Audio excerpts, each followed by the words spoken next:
ಹಲ್ಲೆ ಆಗಿರಬಹುದು ಮತ್ತು ನೀಟ್ ಪ್ರಶ್ನೆ ಸೋರಿಕೆ ವಿಚಾರವಾಗಿ ಬಹಳ ಅಭೂತಪೂರ್ವವಾಗಿರ್ತಕ್ಕಂಥ ಒಂದು ಹೋರಾಟ ದೆಹಲಿಯಲ್ಲಿ ನಡೀತಾ ಇದೆ. ರಾವತ್ ಚಂದ್ರಶೇಖರ್ ಆಜಾದ್ ಅವರು ಭೀಮಾರ್ಲಿ ಭಾರತೀಯ ಅಂಶಗಳಿಂದ ಬಹಳ ದೊಡ್ಡ ಮಟ್ಟದ ಹೋರಾಟವನ್ನು ಮಾಡ್ತಾ ಇದ್ದಾರೆ. ಅದಕ್ಕೆ ಸ್ಪಷ್ಟವಾಗಿ ಹೇಳ್ತೀನಿ, ನಾನು ಕೇಂದ್ರ ಸರ್ಕಾರ ಆ ವಿದ್ಯಾರ್ಥಿಗಳ ಮೇಲೆ ನಡೆದಿರ್ತಕ್ಕಂಥ ಹಲ್ಲೆಯನ್ನ ಮತ್ತು ಅವ್ರಿಗೆ ಕೊಲೆಯಾಗಿರ್ತಕ್ಕಂಥ ಅನ್ಯಾಯವನ್ನ ಮತ್ತು ಜೊತೆಗೆ ಅವ್ರ ಮೇಲೆ ಮಾಡ್ತಕ್ಕಂಥ ಒಂದು ಅಭೂತಪೂರ್ವ ಒಂದು ಅಘೋರವಾಗಿರ್ತಕ್ಕಂಥ ಕೃತ್ಯಗಳನ್ನ ಅದರ ವಿರುದ್ಧ ಈ ಕೂಡಲೇ ಕೈಗೊಳ್ಳದೆ ಹೋದ್ರೆ ಅದರ ಪರಿಣಾಮ ಮುಂದಿನ ದಿನಮಾನಗಳಲ್ಲಿ ಬ್ಯಾರೆ ಆಗ್ತೈತಿ. ಅದನ್ನ ಹೇಳ್ಕೊಂಡ್ಕೊಂಡಾಗಿಲ್ಲ ನಾವು. ಯಾಕೆ ಬ್ಯಾರೆ ಆಗ್ತೈತಿ ಅಂದ್ರೆ ನೀವು ಮಲ್ಕೊಂಡಿದ್ದೀರಿ ಅಂತ ಇವತ್ತು ನನಗೆ ಸರ್ಕಾರ ಮಲ್ಕೊಂಡಿದ್ದೀರಿ. ನೀವು ಎಲ್ಲಿ ಹೊಂಟಿದ್ದೀರಿ? ನಿಮ್ಮ ಒಂದು ವಿದ್ಯಮಾನ ಯಾಕಡೆ ಹೊಂಟಿದ್ದೀರಿ ನೀವು?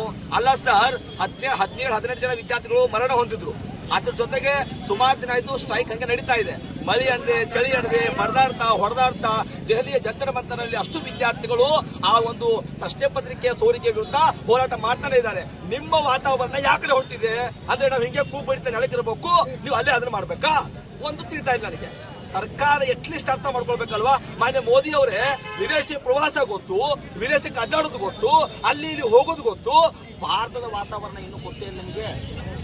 32,87,263 ಚದರ ಕಿಲೋಮೀಟರ್ ವಿಸ್ತೀರ್ಣ, 31 ರಾಜ್ಯಗಳು, 141 ಕೋಟಿ ಜನಸಂಖ್ಯೆ, ಅದರ ಮಧ್ಯೆ ಲಕ್ಷಾಂತರ ವಿದ್ಯಾರ್ಥಿಗಳು, ಅವರ ಭವಿಷ್ಯ ಅಷ್ಟೋ ಇಷ್ಟೋ ಕಲಿತು ಬಡತನದಲ್ಲಿ ಬೆಳೆದು ಅವ್ವ ಅಪ್ಪ ಹಂಗೆ ಹರ್ಕೊಂಡು ಮಕ್ಕಳನ್ನ ಪರೀಕ್ಷೆ ಬರೆಸಿ ನನ್ನ ಮಗ ನನ್ನ ಕಲಿಸ್ತಾನ, ಓದಿಸ್ತಾನ, ಉಳಿಸ್ತಾನ, ಬೆಳೆಸ್ತಾನ, ಕಾಪಾಡ್ತಾನ, ಈ ದೇಶವನ್ನು ಕಾಯ್ತಾನ ಅಂತಕ್ಕಂಥ ನಿಲುವನ್ನು ಇಟ್ಕೊಂಡು ಅಪ್ಪ ಅವ್ವ ಬಡದಾಡಿ ಸಾರಿ ಕಳಿಸ್ತಿರ್ಬೇಕಾದ್ರೆ ಅಂತ ಒಂದು ನೀಟ್ ಪ್ರಶ್ನೆ ಪತ್ರಿಕೆಯನ್ನು ಸೋರಿಕೆ ಮಾಡಿ ಅಷ್ಟೇ ಅಲ್ಲದೆ ಅವ್ರ ಮೇಲೆ ಹಲ್ಲೆ ಮಾಡಿಸ್ತಿರಲ್ಲ, ನಾಚಿಕೆ ಬರ್ಬೇಕು ನಿಮ್ಮ ಸರ್ಕಾರಕ್ಕೆ.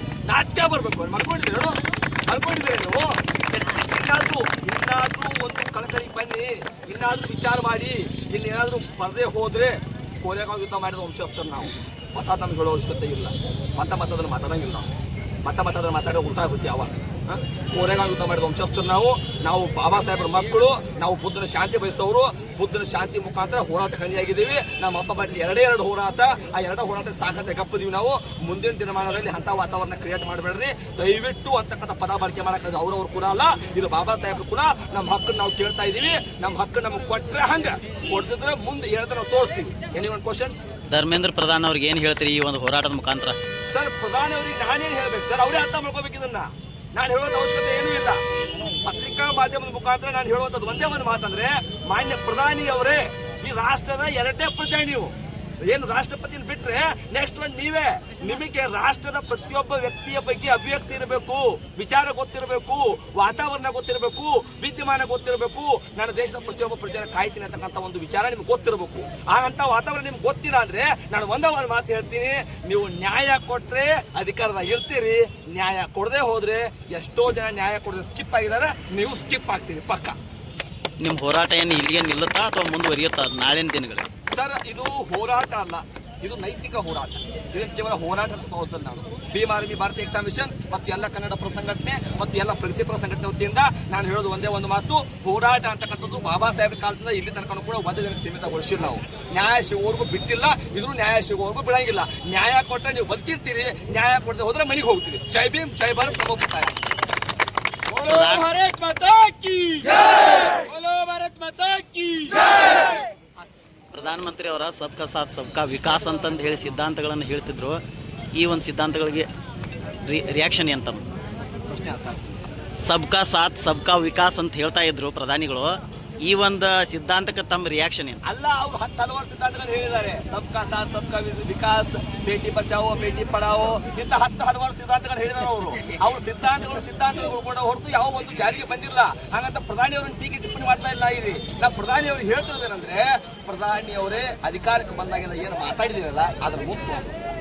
ಏನು ಅಧಿಕಾರಕ್ಕೆ ಬಂದಾಗಿಂದ ನಾವು ಅದನ್ನು ಮಾಡ್ತೀವಿ ಇದನ್ನು ಮಾಡ್ತೀವಿ, ವಿಶ್ವಗುರು ಭಾರತದ ಕನಸನ್ನು ಕಂಡಿದ್ದಾರೆ ಅಂತ ಹೇಳಿದ್ರು ನೀವು. ಮತ್ತೆ ಎಲ್ಲಿದೆ ಭಾರತ ಇವತ್ತು? ಎಲ್ಲಿದೆ ಭಾರತ?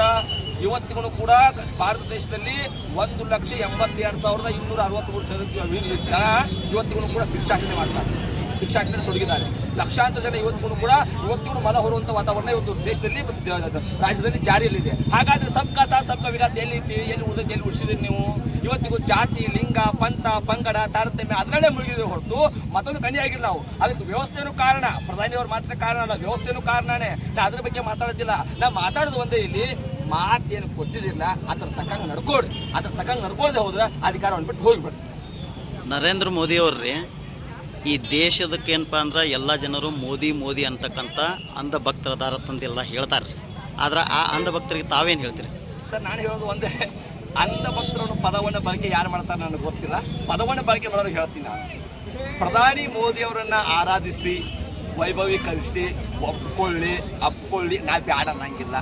ಪ್ರಧಾನಿ ಮೋದಿಯವರು ನಮ್ಮಪ್ಪ ಬಾಬಾ ಸಾಹೇಬ್ ಅಂಬೇಡ್ಕರ್ ಇದ್ದಾಗ ಯಾವ ರೀತಿ ಕಾನೂನು ವ್ಯವಸ್ಥೆ ಇತ್ತಲ್ಲ ಅಂಥ ಕಾನೂನು ವ್ಯವಸ್ಥೆಯನ್ನು ಇವತ್ತು ಕಾಪಾಡಿಕೊಂಡು ಬಂದಿದ್ದೀರಾ ಏನು?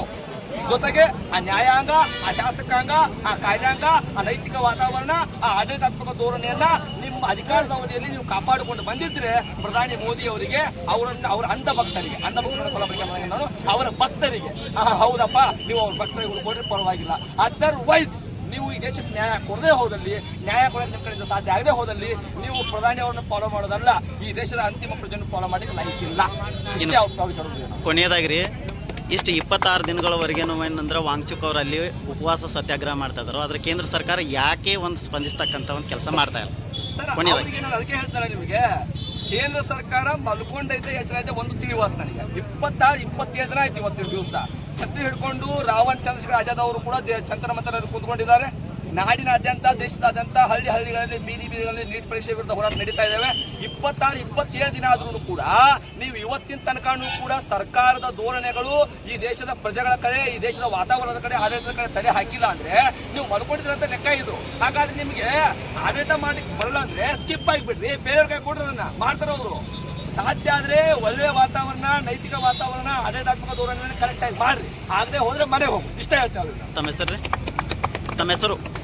ಸರ್ ಭೀಮಪುತ್ರ ಬಿ ಸಂತೋಷ್, ಅಂಬೇಡ್ಕರ್ ವಿಚಾರವಾದಿಗಳು, ಕರ್ನಾಟಕ ಸರ್ಕಾರ.